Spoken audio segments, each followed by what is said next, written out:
When I teach people about autism, my key concept is that our perspective is different. Everyone on the autism spectrum sees the world a little differently, and if others can take a step back and look at things through the eyes of the people they're supporting, all of the support becomes more effective. People in the autism spectrum are going through a very confusing world with a lot less information than most people have about basic things and how to interact with people. And they also have sensory assaults going on all day on top of that. So being aware of those and being empathetic to it can be really helpful. People in the autism spectrum have communication differences, but one of the best ways to communicate with someone non-verbally is by observing them, because behavior is communication. If behavior is communication, the way you listen to someone is by observing them carefully and then making decisions based on that. Be patient. People on the autism spectrum may need extra time to process language. They may not understand what you're saying.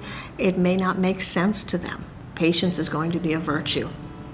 Well, it takes a little longer to figure out a subject in school and stuff. And, and people have to go a little bit slower so that I can catch up. Avoid sudden changes. Once again, the world is a confusing place. So you want to give people who are on spectrum some advance notice of what's going on and enough information that they can make sense of it. Give people space.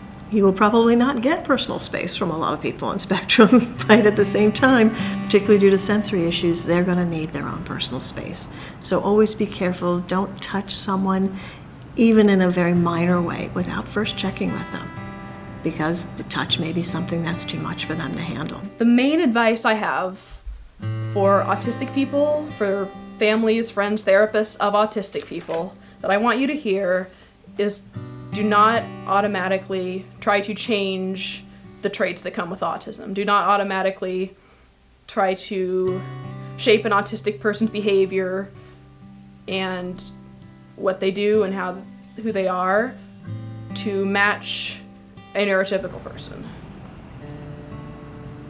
And then if you're unsure how to support someone or what they need, ask. Ask them if they're able to let you know, or ask their caregivers or their family members. Some of the things not to do. Don't expect eye contact. Some people on the autism spectrum are fine with eye contact, many are not.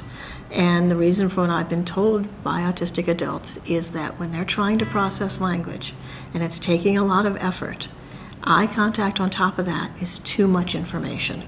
In some cases, it can be physically painful. So it sounds counterintuitive, but the less you expect of someone giving eye contact and looking like they're listening to you, the more they're actually probably listening to you.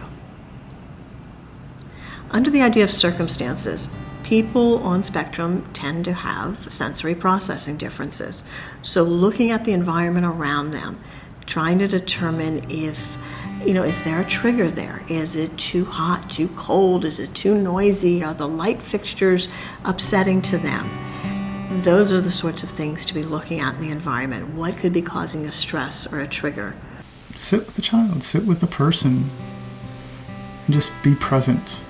Have no expectations, because you never know what's going to happen. They surprise you.